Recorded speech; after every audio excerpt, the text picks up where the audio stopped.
मंगलमूर्ति सतगुरु मिलवै सर्वाधार। मंगलमय मंगल करन बिनवा बारंबार। धन्य धन्य सद्गुरु सुखदा महिमा कही न जाए।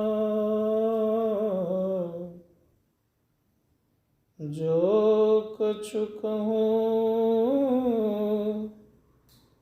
तुम्हारी कृपा, मोते कछु न बसाए। परम पूज्य सदगुरुदेव के पावन श्री चरणों में कोटि से नमन। परमादरणीय परमानंद बाबू, माता श्री संवेद समादरणीय सज्जन वृंदादरणीय माताओं तथा भक्तिमती बहनों, विश्व में चराचर प्राणी हैं।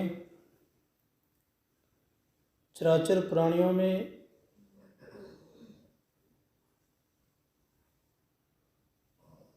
सबके अंदर में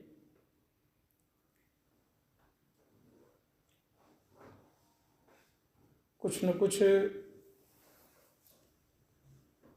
व्यवस्थाएं रहती हैं और 84 लाख प्रकार के जीवों के अंदर में कुछ न कुछ विकार रहता है। विकार से कोई भी शरीर खाली नहीं है।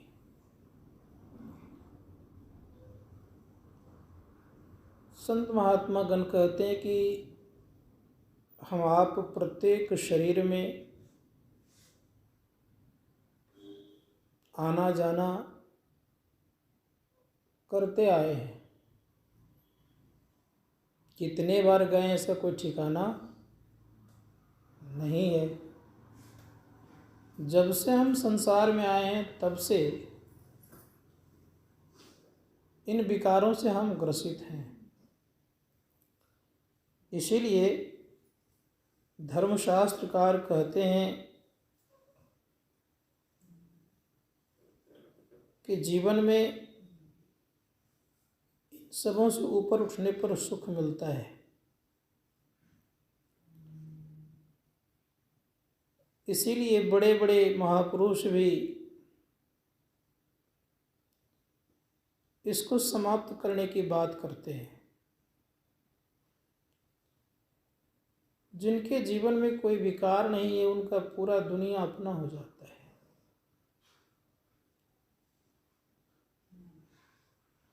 और जिनके पूरे दुनिया अपना हो जाता है तो उनका पूरे परिवार लगते हैं संसार। वसुधैव कुटुंबकम, सब कोई अपना ही दिखते हैं। इसीलिए कोशिश करना चाहिए कि हम अपने आप को विकारों से रहित करें। एक एक विषय की कारण एक एक जीव का जान चली जाती है। लक्ष्मीपति जी महाराज कहते हैं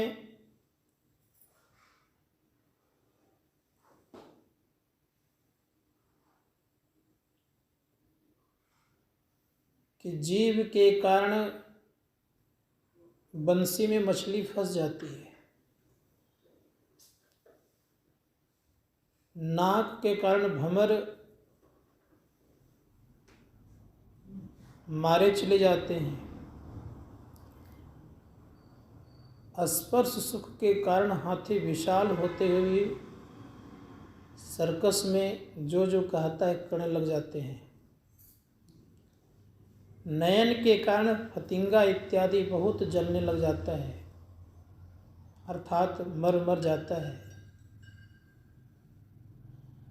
संत महात्मा गण कहते हैं कि कान के कारण मृगा की जान चली जाती है। तो एक एक विषय इन सबों में है तो एक एक की जान चली जाती है। मनुष्य के अंदर में 5 विषय है। अब सोच सकते हैं कि कैसे इसकी जिंदगी चलेगी। इसीलिए बड़ा सुंदर शब्द कहा गया है कि इस 5 विषयों के कारण जो जो रहता है उनको दुख होता है। 5 ही 5 परस रस, गंध शब्द और रूप, इनकर कहा न कीजिए, बहुरी पड़ब भवकूप। ये 5 विषयों के कारण जो जो भी कार्य करते हैं तो भवसागर में डूबने वाला कार्य होता है। इसलिए इन विषयों से निकलने का चेष्टा और प्रयत्न करना चाहिए। ऋषि मुनिगण कहते हैं कि जिनके अंदर में विकार होता है वो बेचारे संसार में दुखी होते हैं, लेकिन जिनको कोई विकार नहीं है वो सुखी भी होते हैं। उसे हम संत भी कहते हैं। और विकार ने किसको नहीं परेशान किया है। खट विकार के दरमियान में सब कोई परेशान रहते हैं, लेकिन संत खट विकार जित होते हैं, इसलिए उनको कोई परेशानी नहीं होती है। संत खट विकार जित होने के कारण संत भी कहलाते हैं।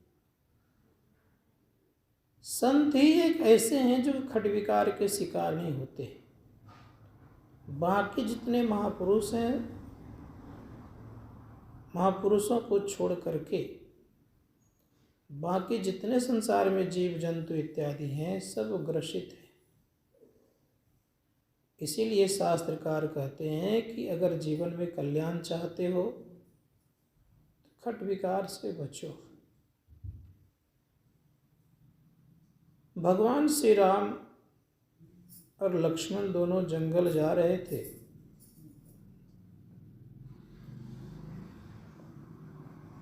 तो संजोग से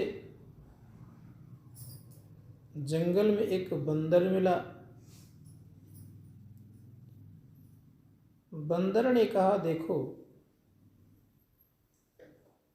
जंगल में आए हो। भगवान राम थोड़ा बढ़ गए तो लक्ष्मण को जीव दिखा दिया।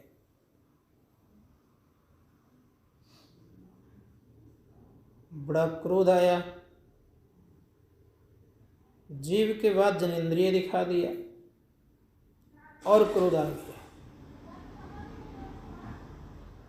कहा, भैया ये बंदर जीवित रहने योग्य नहीं है।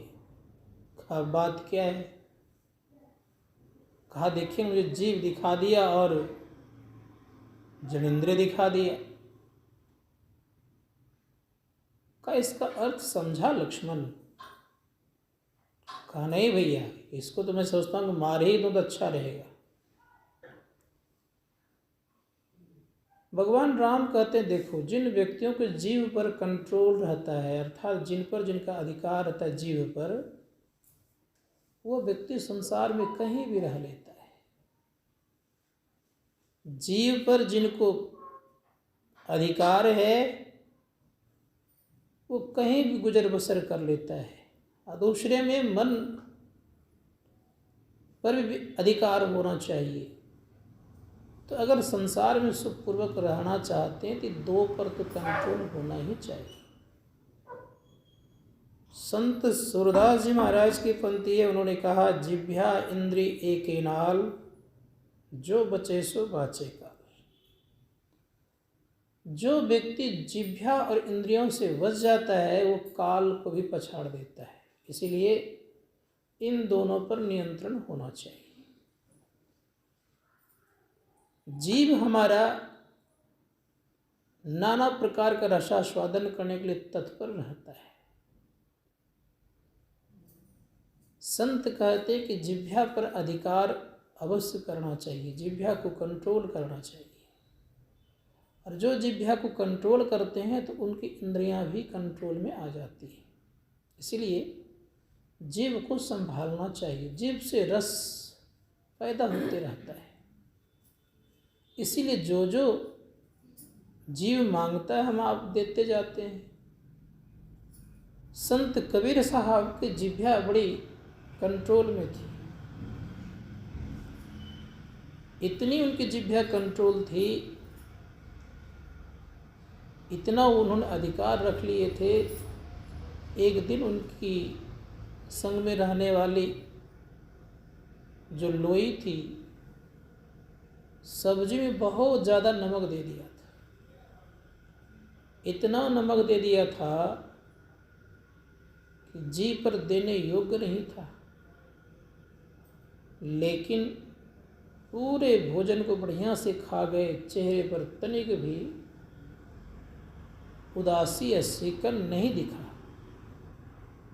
लेकिन बगल में सेठ जी भी खा रहे थे, वो तो एक ग्रास भी मुंह में नहीं ले पाए और नाना प्रकार के मन में विकार उत्पन्न करने लगे कि कैसा महात्मा है, मेरे यहाँ अगर ऐसा भोजन का तो मैं बहुत मार मारता अपने धर्मपत्नी को, भोजन नहीं करता मैं उठा के फेंक देता। ये कैसा है कि कुछ भी पत्नी को नहीं बोला है। ये आदमी है कि पता नहीं, मैं तो सोचा था कि ज्ञानी आदमी है, पढ़ा लिखा है, और ये क्या कर रहा है। तो संजोग से वो कुछ लेकर के आए थे सोने की मोहरें का, बेकार मैंने इसको इतना सारा दान दक्षिणा दे दिया, ये तो पागल आदमी निकल गए। आए थे कुछ सीखने के लिए, अब करे तो करे क्या। लेकिन संजोग बस ऐसा हुआ, पूछा उनसे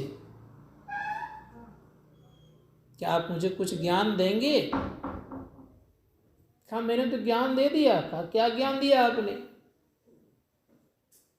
तो कहा आपको पहला ज्ञान मैंने ये दिया, मेरी धर्मपत्नी के द्वारा बहुत सारा सब्जी में नमक पड़ गया था, लेकिन मैंने सहर्षपूर्वक उसको खा लिया, कुछ बोला नहीं। लेकिन आपके मन में नाना प्रकार की बातें चल रही थी, तो आपका परिवार कैसे चलेगा। आप छोटे छोटे बात में क्रोध करते रहते हैं, छोटे छोटे बातों में आप विवाद कर लेते हैं। इस तरह से तो परिवार नहीं न चलेगा। दूसरी बात आप ये भी देखे होंगे कि जब मैंने दिन में लालटेन जलाने के लिए कहा तो एक बार भी ना नहीं कहा, और आपके यहाँ कहा जाए दिन में लालटेन जलाने के लिए तो क्या कहेंगी आपकी धर्मपत्नी। दिन के प्रकाश में आपको दिखता नहीं है, सूरज उगा हुआ है, अंधे हो गए हैं, लेकिन हमारे यहाँ तो कुछ नहीं बोली। तो इस संजोग से घर द्वार परिवार चलता है, प्रेम से परिवार चलता है। अगर जीवन में कल्याण चाहिए तो कहा घर में समरसता चाहिए, घर में सुख समृद्धि चाहिए, तो प्रेम लाना पड़ेगा। एक दूसरे के सब कोई पूरक हैं, एक दूसरे के सब कोई सहारा है। अगर सहारा बन करके संसार में हम आप काम करेंगे तो किसी को कोई तकलीफ, क्या किसी को दिक्कत होगी। लेकिन अगर कोई अधिकार जताने हेतु अगर काम करेंगे तो दिक्कत ही दिक्कत दिखेगी।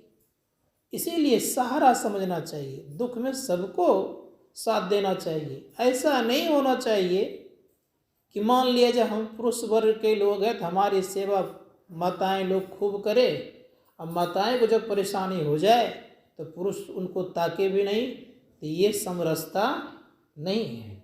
इसीलिए शास्त्रकार कहते हैं कि समरसता चाहिए। अगर पुरुष बीमार पड़े हैं तो तन्मयता के साथ सेवा करनी चाहिए, और कई संजोगवश अगर माताएं बीमार पड़ गई हैं तो पुरुष का कर्तव्य होना चाहिए कि उनकी भी तन्मयता के साथ सेवा होनी चाहिए, तभी प्रेम उपजता है। अन्यथा प्रेम संभव नहीं है, एक तरफा प्रेम नहीं होता है। तो संत महात्मागण कहते हैं कि संसार में अगर कल्याण चाहते हैं, सुखपूर्वक भक्ति करना चाहते हैं, खड्विकार से बचना चाहते हैं तो सबसे पहला उद्देश्य आपका घर को संभालना पड़ेगा। घर अगर ठीक ठीक संभल जाएगा तो आप भक्ति भी खूब बढ़िया से कर लेंगे, इसमें कोई संदेह नहीं है। घर बिगड़ा रहेगा तो याद रखिएगा कि कभी भी आपसे भक्ति नहीं हो पाएगी, क्योंकि टेंशन से भक्ति कभी होती नहीं है।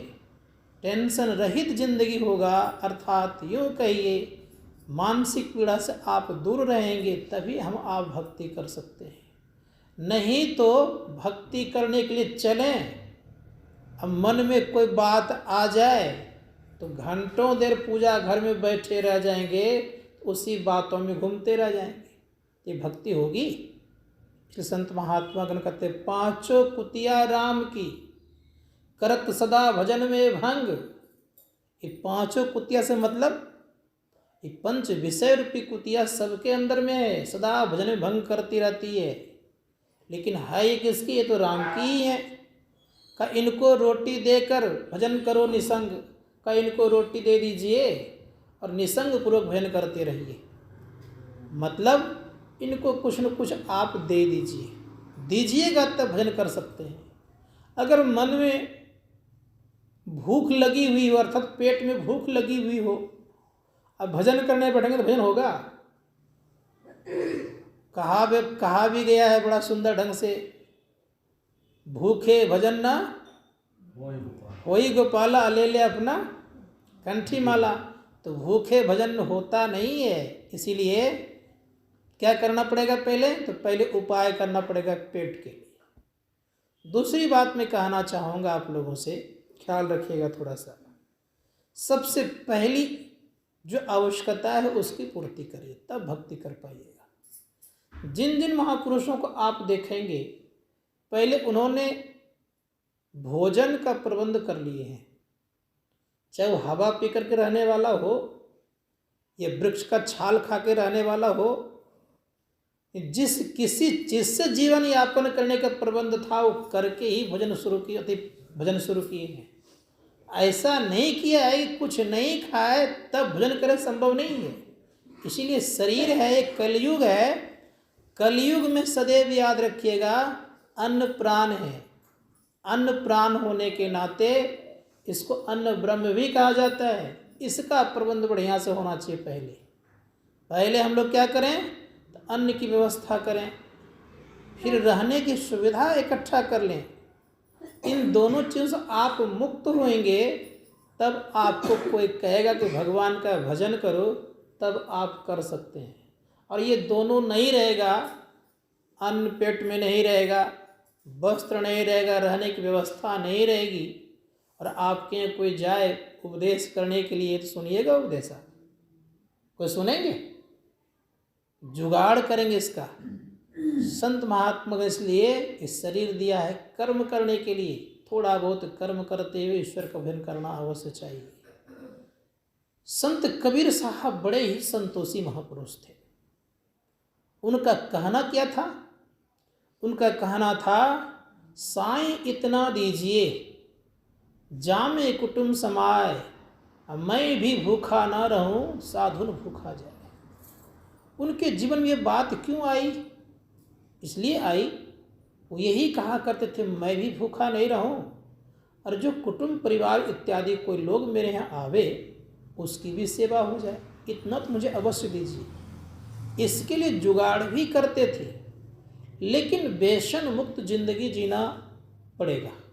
व्यसन मुक्त समझ रहे हैं? एक होता आवश्यकता और एक होता है अनावश्यक, दो शब्द है। आवश्यकता की पूर्ति हो, आवश्यकता आविष्कार की जननी है, याद रखिएगा। आवश्यकता की पूर्ति हो, लेकिन अनावश्यक की पूर्ति होना यह ठीक बात नहीं है। अनावश्यक किसे कहते हैं? कहा गया अनावश्यक कहते हैं विलासिता को, और आवश्यक कहते हैं समानों की इच्छा, समानों की पूर्ति को। याद रखिएगा, अर्थात जो कमी उसकी पूर्ति को। जैसे मान लिया वस्त्र फट गया तो वस्त्र मिल गया, अब वस्त्र मिल गया है, ठीक है, ये आवश्यक है, 2 4 5 वस्त्र रहना चाहिए। 10 भी जग कोई दिक्कत नहीं है। अब हजारों वस्त्र खरीद करके घर में रख दिए हैं तो ये आवश्यक नहीं है, क्या हो गया? अनावश्यक। दूसरी बात यह है कि अगर मेरा एक कपड़ा या बिछावन 100, 200, 500, 1000 रुपये मिलने वाला है, उससे मेरा अगर काम चल जा रहा है, तो अब उसको हम 5 लाख में खरीद लें, ये क्या हो गया? अनावश्यक। संत महात्मा गण कहते हैं कि व्यसन मुक्त जिंदगी से तात्पर्य मतलब ये होता है कि अगर हमारी शादी, उदाहरण दे रहा हूँ, हम आपकी शादी अगर 10 लाख में होने वाला है, अब वह करोड़ों खर्च कर दें, ये अनावश्यक हो गया। इसीलिए संत महात्मा गण कहते हैं कि किसी चीज की आवश्यकता की पूर्ति अवश्य हो, लेकिन अनावश्यक पूर्ति करने के कारण लोग परेशान रहते हैं और इसी कारण से भजन, ध्यान, सत्संग इत्यादि नहीं कर पाते।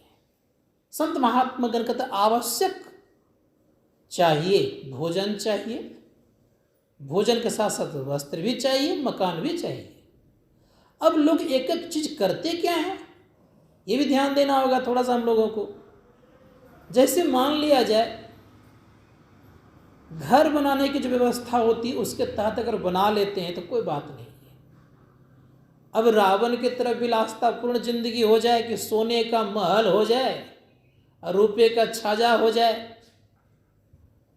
तो ये तो ठीक बात नहीं है। इसीलिए संत महात्मा गण कहते हैं आवश्यक चीज़ों की पूर्ति होनी चाहिए, अनावश्यक चीज़ों की पूर्ति नहीं होनी चाहिए। और मुझे इतना भरोसा और विश्वास अवश्य है कि परमपिता परमात्मा को जो ख्याल करते हैं, जो उनको भजते हैं, याद करते हैं, उनकी आवश्यकताओं की पूर्ति निश्चित हो ही जाता है, इसमें कोई संदेह नहीं है। ये कोशिश हम आप करें कि आवश्यकता की पूर्ति भगवान आपके कर्मों में लगा करके रखते हैं, पूर्ति हो जाती है। अनावश्यक पूर्ति कभी करते हुए है नहीं, अगर करते हैं तो बेचारे परेशान रहते हैं, बहुत परेशान रहते हैं। इसीलिए परेशान ना हुए, साधारण जिंदगी जिए। अर्थात साधारण से मतलब ऐसा नहीं कि हम फुटपाथ जिंदगी जिए, मतलब इस तरह जिंदगी जिए कि हम आपकी जिंदगी जीने में आनंद लगे। आनंद का नाम ही है अच्छी जिंदगी। और जिस जिंदगी में दिन रात परेशानी लगा रहे, भूत की तरह नाचते रहें, परेशान रहे, दौड़ते रहें, तो वह जिंदगी आनंददायक नहीं है। तो हमारे विचार से ये है कि किसको हम प्रोग्रेस कहते हैं, अब इसको जानिए। प्रगति किसको कहते हैं?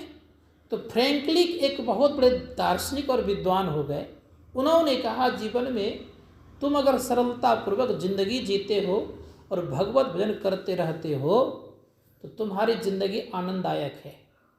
अगर ये जिंदगी तुम्हारी नहीं है और तुम रात दिन अगर परेशान रहते हो और तुम सोने के महल में रहते हो और रात दिन तुम्हें चिंता युक्त जिंदगी जीना होता हो, का ये तुम्हारी प्रगति भी नहीं है और दुखदायी जिंदगी है।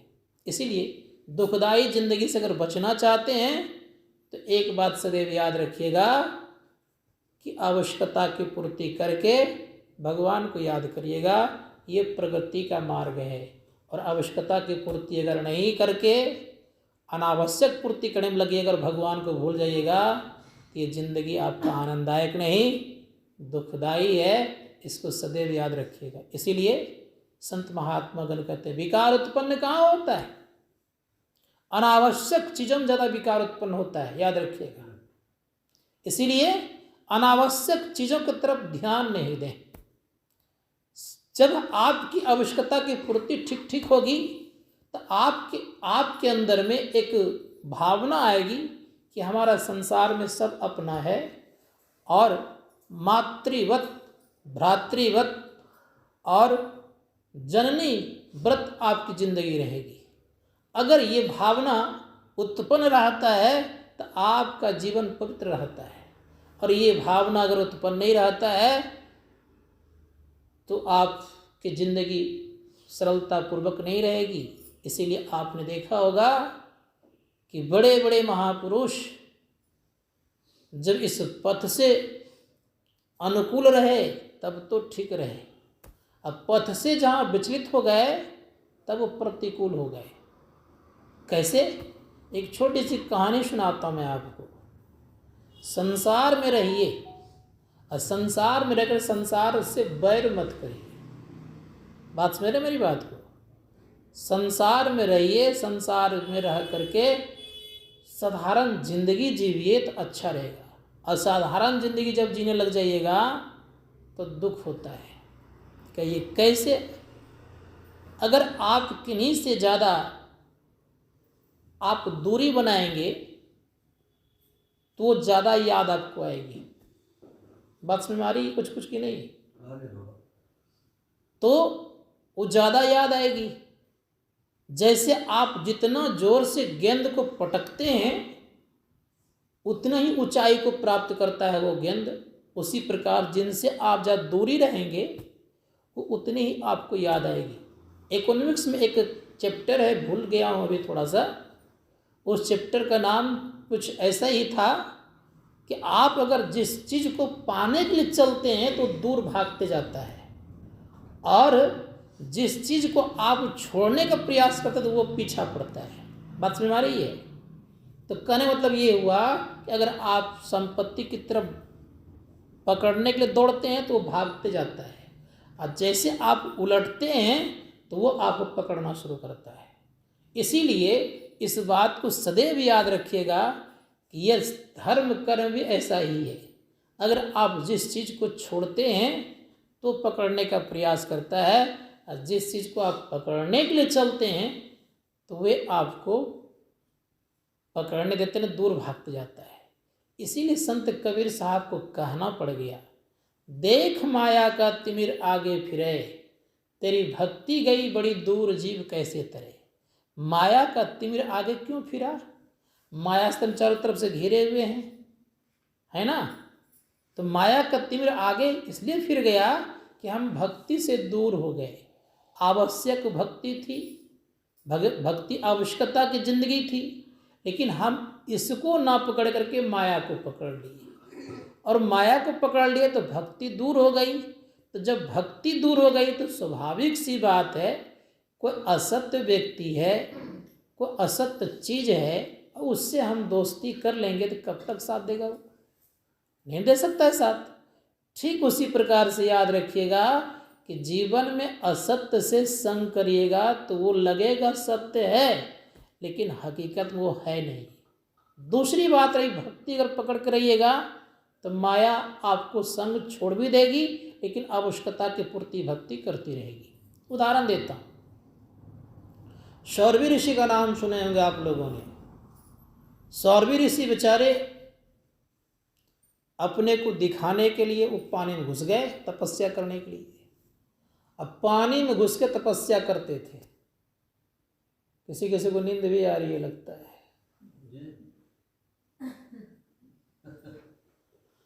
हाँ, बोलिए प्रेम से श्री सद्गुरु महाराज की जय। तो सौरवी ऋषि जो थे एकदम पानी में प्रवेश करके तपस्या करते थे। जिस चीज से वो दूर भागे, संसार मुझे देखना नहीं है, संसार के पीछे पड़ना नहीं है, केवल अपना उद्धार में लग गए। वो परिणाम क्या हुआ सुनिए। पानी में डूब के तपस्या कर रहे थे। अब पानी भी तो जलचर रहते ही हैं, जलचर अर्थात मछली इत्यादि जल कीड़ा कर रहा था। मन में भावना जग गया, वासना जगी, और बेचारे आ गए। उस समय के राजा का नाम था मानधाता। उनको 50 कन्या थी। पता था उनको कि उनको 50 कन्या है। राजा के यहाँ गए, राजा के यहाँ जा करके कहते हैं कि राजन, आपकी पुत्री मुझे सेवा में चाहिए। राज दरबार लगा हुआ था, और उसी दरबार में जाकर बोलते हैं। एक बार तो उनका मन लगा कि महात्मा जी कुछ कर दें, लेकिन देखा कि तपस्वी है, कुछ कहूँगा कहीं श्राप दे दिया तो परेशानी में पड़ जाऊंगा। तो राजा कहते हैं बड़े प्रेम से कि मुनिवर, अगर आपको सेवा में चाहिए तो अंतःपुर चले जाइए। क्यों कहा अंतःपुर चले जाइए? इतना चेहरा खराब था, मतलब एक एक हड्डी दिखती थी, बाल सारे सफ़ेद हो गए थे, दाढ़ी पक गई थी, दांत सब टूट गया था, चमड़ी समझे केवल लटक रही थी। तो उसने सोचा इस बूढ़ा आदमी कौन पसंद करेगा, लेकिन योग बल इतना तगड़ा था उनका, अष्ट सिद्धियां प्राप्त कर लिए थे। योग बल से उन्होंने क्या किया, इतना सुंदर रूप बनाया, इतना यौवन युक्त शरीर बनाया, 50 कन्या वर्ण कर ली, लेकर के चले गए।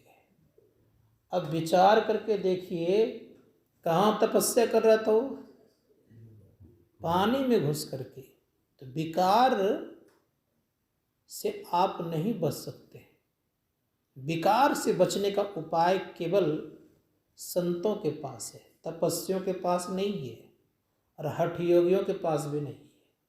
इसीलिए संत का जो पंथ होता है तो कहते हैं यही मोक्ष का पंथ है। बाकियों का जो पंथ होता है वो होता है स्वर्ग का पंथ। जहाँ पंच विषय होते हैं उसे हम कहते हैं स्वर्ग। यहाँ भी पंच विषय है, स्वर्ग में भी पंच विषय है। किसी भी लोक लोकांतर का विषय पंच विषयों से अलग नहीं है। इसलिए परम पूज्य गुरुदेव ने कहने कृपा की, सातों स्वर्ग केर निवासी, दिव्य देव अमित विलासी, कोई न स्थिर सब ही बटोई, शांति स्वरूप एक स्थिर होई, शांति स्वरूप सर्वेश्वर जानो, शब्दातीत कहो संत बखानो। संत कहते हैं कि शांति स्वरूप पद अगर कोई है तो परमपिता परमात्मा का है। इसलिए संतों का जो पंथ है यह पंथ मोक्षदायी है, यह पंथ परमात्मा का पंथ है। और बाकियों का जो पंथ है ये स्वर्ग का पंथ है। समझ रहे हैं ना, हम लोग जो भी कुछ करते हैं स्वर्ग जाएंगे।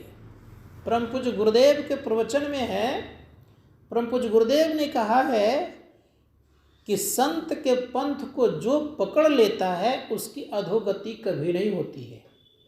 दूसरी बात उन्होंने कहने कृपा की कि केवल अगर संत के पंथ को पकड़ लिया, एक बार उन्होंने जान लिया, जानने के बाद अगर उनके द्वारा अब कुछ ऐसा कर्म हो गया कि भ्रष्ट हो गया, तब भी कहा जाता है कि वह व्यक्ति गरीब भले हो जाएगा, निर्धन भले हो जाएगा, लेकिन वो भक्ति का बीज जो पड़ा हुआ है उसके जीवन में, जो पंथ पकड़ा है, वह पंथ क्या करता है तो मनुष्य शरीर ही देगा। इसलिए संत महात्मागण कहते हैं कि संतों का पंथ ही केवल मोक्षदायी है। इसलिए बाबा तुलसीदास जी महाराज को कहना पड़ गया, उन्होंने कहा, संत पंथ अपवर कर, कामी कर भव पंथ, काई संत कवि कोविद, श्रुति पुराण सदग्रंथ।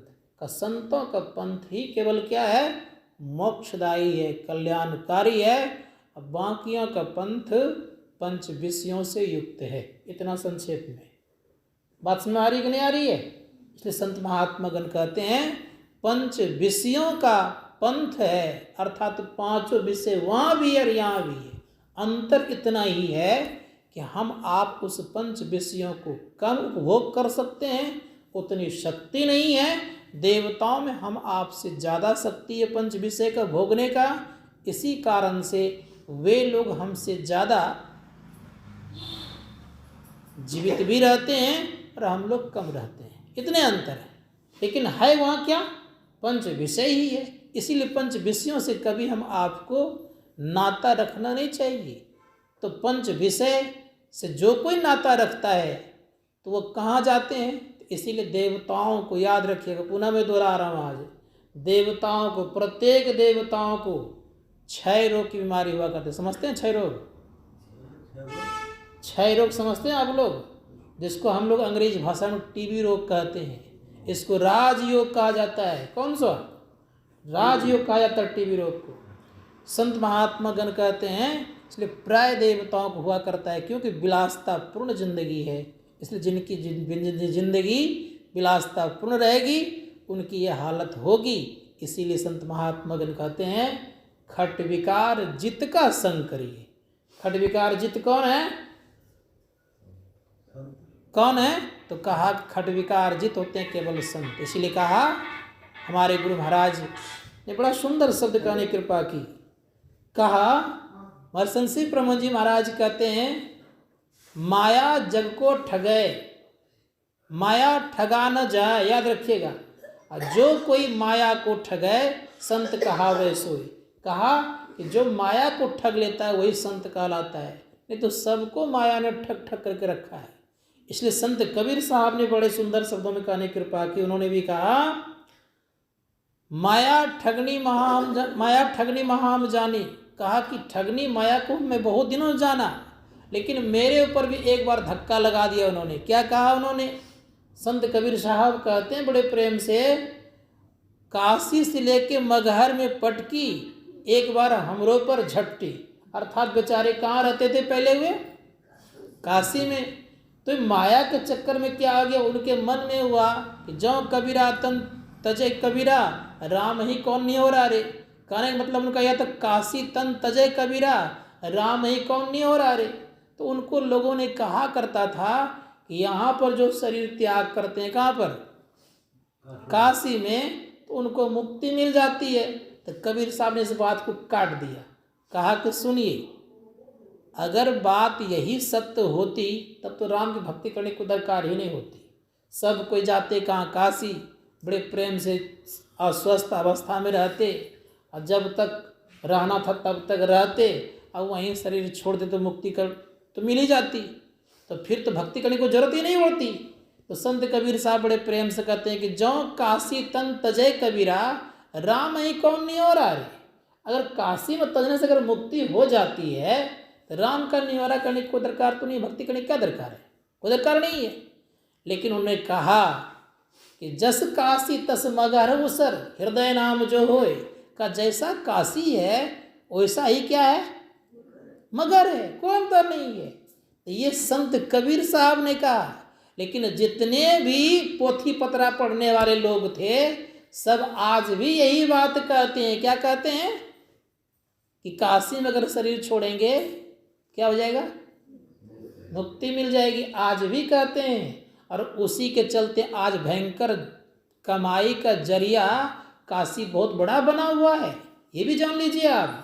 अब दुनिया में जितना धर्म स्थल है, उन धर्म स्थलों में सबसे ज़्यादा कहीं ठगाने वाला जगह है तो काशी है। इसीलिए संत महात्मा गण कहते हैं कि काशी में आज भी ऐसी स्थिति है। तो संत कबीर साहब को नहीं उतरा, उन्हें शरीर का परित्याग जानते हैं मगहर में जाकर किया। मगहर में गया हूँ, बता रहा हूँ, मगहर में जाकर शरीर का परित्याग किया तो हिंदू और मुस्लिम लड़ने लगे।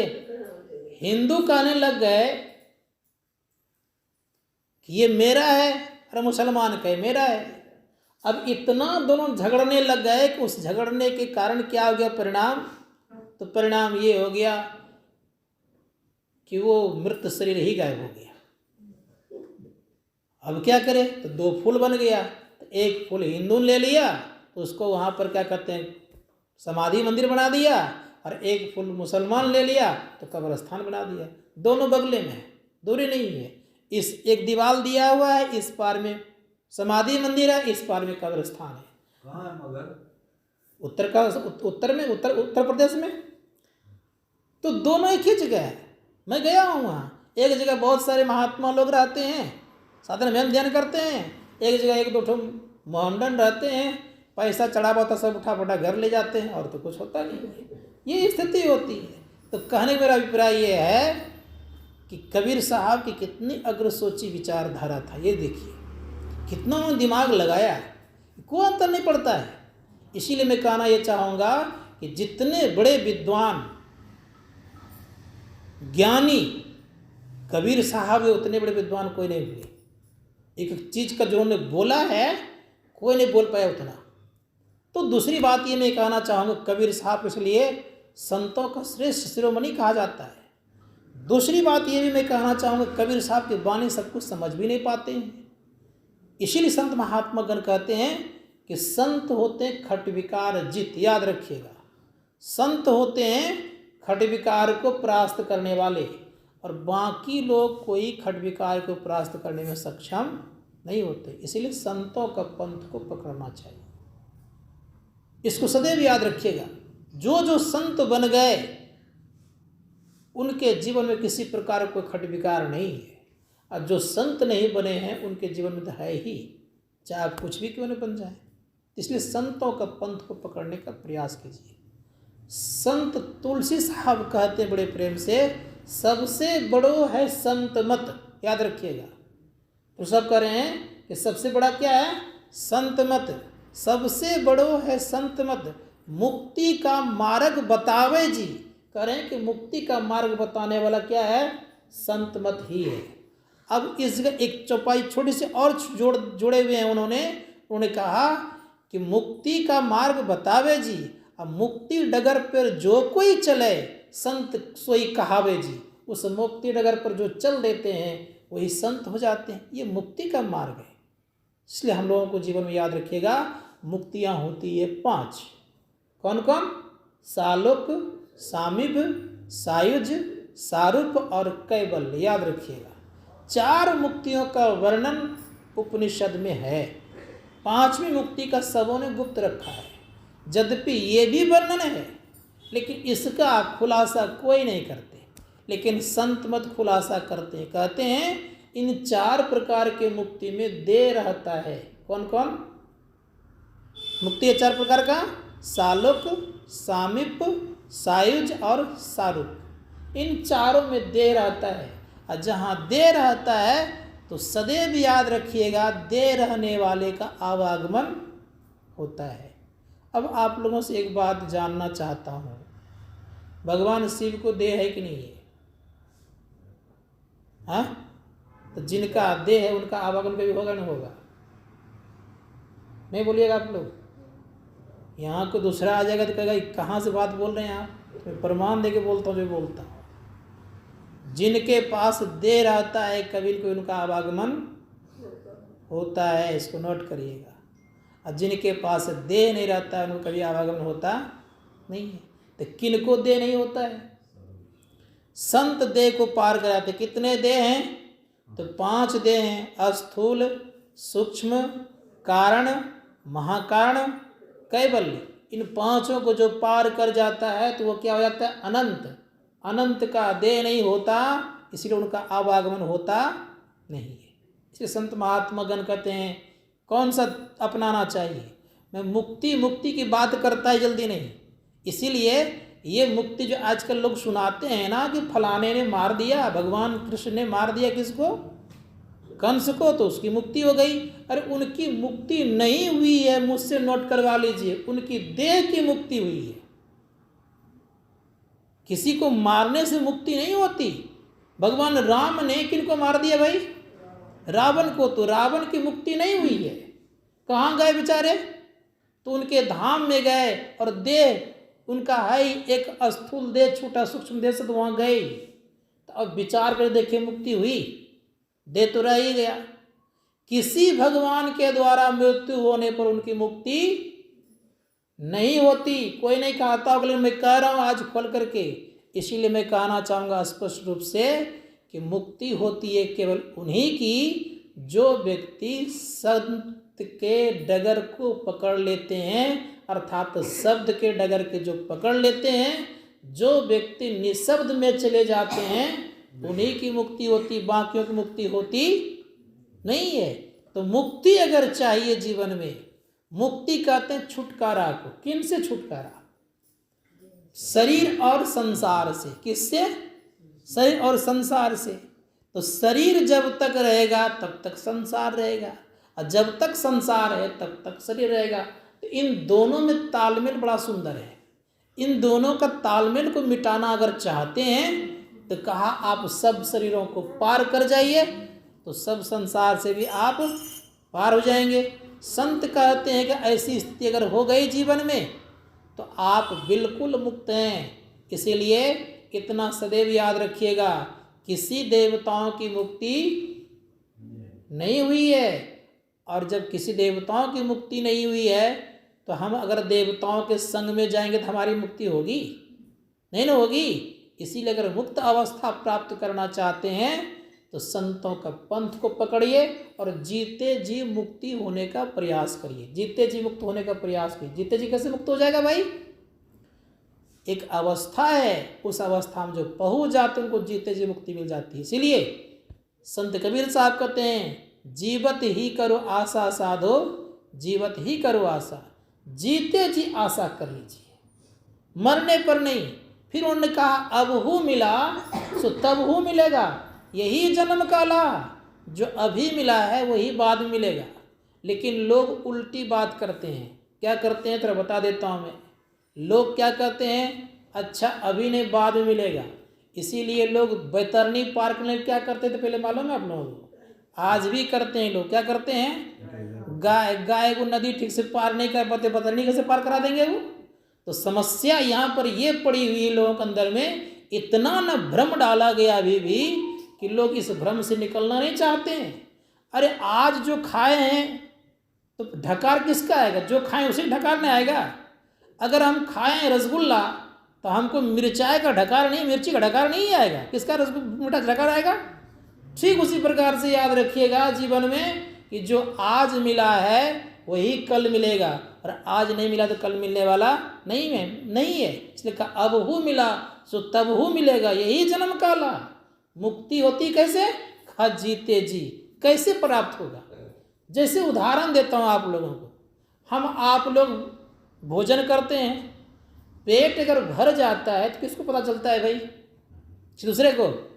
लेकिन यहाँ तो मुक्ति तो दूसरे को पता चल रहा है। नहीं, हमारे पिताजी को फलाने ने मुक्त कर दिया ना, हम भी खुश हो गए, दक्षिणा इत्यादि दिए, कुछ कर्म कांड करा लिए, हम खुश हो गए कि मेरे पिताजी को क्या किया, उन्होंने मोक्ष प्राप्त करा दिया।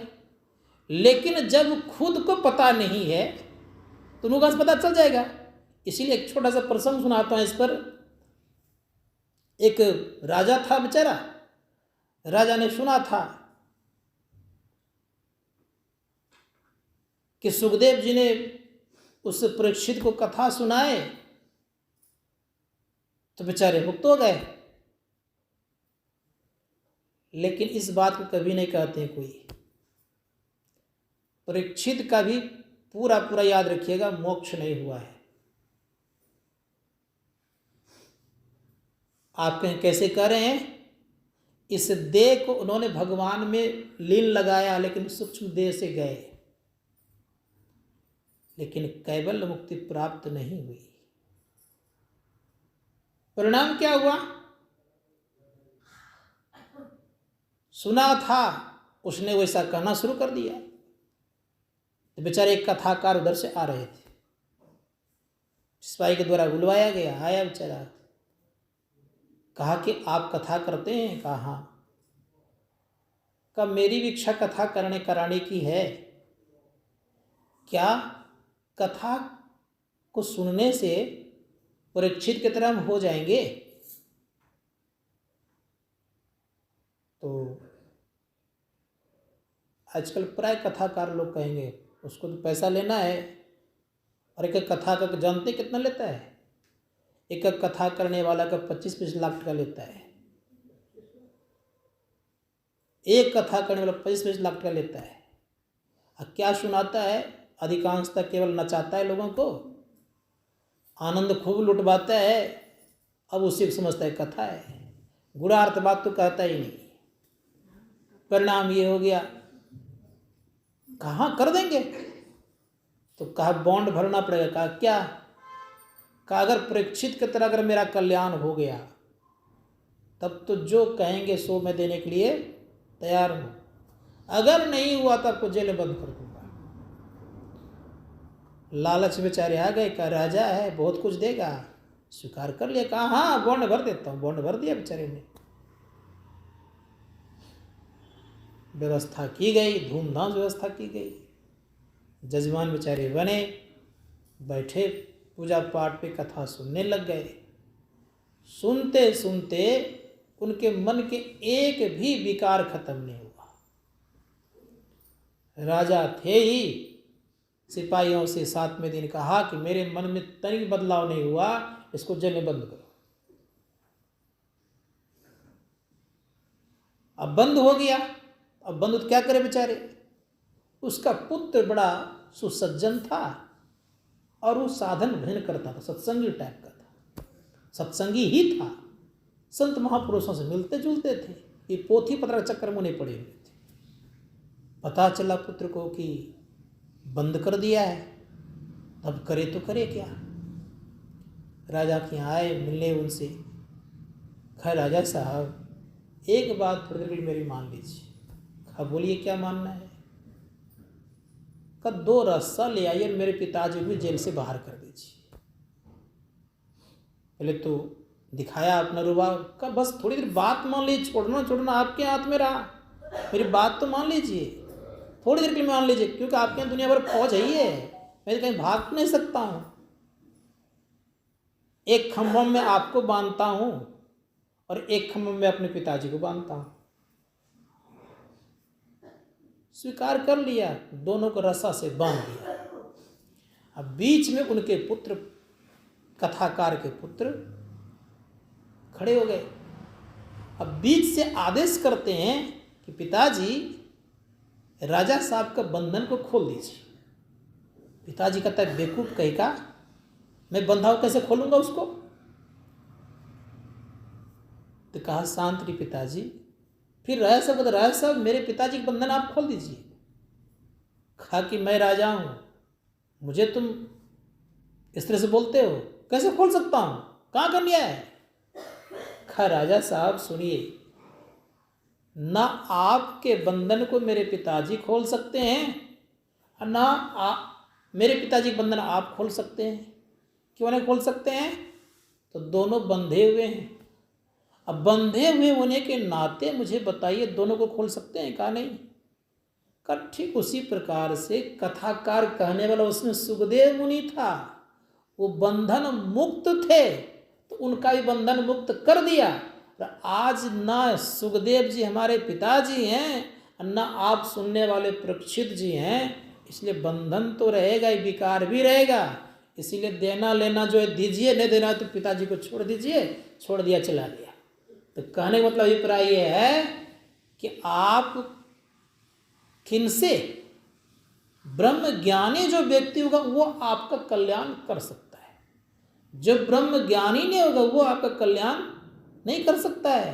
तो ब्रह्म ज्ञानी का पथ क्या है, तो रास्ता क्या है, तो ब्रह्म ज्ञानी का रास्ता है संतों का पंथ। इसीलिए संत महात्मा गण कहते कि ब्रह्म ज्ञानियों का पंथ है संतों का पंथ। इसीलिए संत महात्मा गण कहते हैं संत मत सबसे बड़े, इससे बड़ा संसार में कोई मत नहीं है। और कब से यह है इसको भी यह जानना चाहिए। आज गोस्वामी जी महाराज कहते हैं यहाँ न पक्षपात कछु राखों, वेद पुराण संत मत भाखों। जब से याद रखिएगा, जब से संसार बना है तब से संत हैं, और जब से संत हैं तब से परमात्मा बनाया पंथ है। इसीलिए संत महात्मा गण कहते हैं इस पंथ पर जो चलेगा उन्हीं व्यक्तियों का कल्याण होगा, बाकियों का संभव नहीं है। इसीलिए इस पंथ पर मन लगा करके चलने का प्रयास और प्रयत्न करना चाहिए। बाकी आप इधर कुछ भी बन जाइए, लेकिन आपका कल्याण का पंथ अगर नहीं मिला है तो कल्याण का पंथ के डगर पर इतना भी आप प्रवेश नहीं कर सकते हैं, ना खिसक सकते हैं। तिल मात्र अगर कोई खिसक गया अपने अंदर में तो उनकी दिशा और दशा दोनों बदल जाएगी। लेकिन जो तिल मात्र भी कोई खिसक नहीं सका तो उनकी स्थिति जो कि त्यों बनी रह जाएगी। इसलिए संत महात्मा गण कहते हैं अपने अंदर में खिसकने का प्रयास कीजिए। और प्रयास क्या है, तो संत महात्मा गण कहते पिंड से ब्रह्मांड में चढ़ने का प्रयास कीजिए। पिंड में हम लोग हैं, नाना प्रकार के विकार से ग्रसित हैं। पिंड से ऊपर उठेंगे, ब्रह्मांड में प्रवेश करेंगे, उन विकारों से हम मुक्त हो जाएंगे। और जो मुक्त अवस्था को प्राप्त करता है वही व्यक्ति एक न एक दिन संत बनता है। इसीलिए उपनिषदकार ने बड़ा सुंदर शब्द कहा, उन्हें स्पष्ट कहने कृपा की। कहते क्या है, मन एवं मनुष्यानाम कारणबंध मोक्षयो। मन जब आपका जीता चला जाए तब आपको मोक्ष होगा। इसीलिए संत कबीर साहब ने कहा मन के हारे हार है, मन के जीते जीत। जो मन को जीतता है उन्हीं को मोक्ष मिलता है, और जिनसे मन नहीं जीता जाता है उनको मोक्ष भी नहीं मिलता है, और जिनका मन नहीं जीता गया उन्हीं के जीवन में खट विकार भी रहता है। इसलिए संत के पंथ को पकड़ने का प्रयास और प्रयत्न करेंगे तो यह लोक और परलोक दोनों सुखमय होगा। इन शब्दों के साथ अपनी वाणी को विराम देते हुए एक बार प्रेम से बोलिए श्री सद्गुरु महाराज की जय।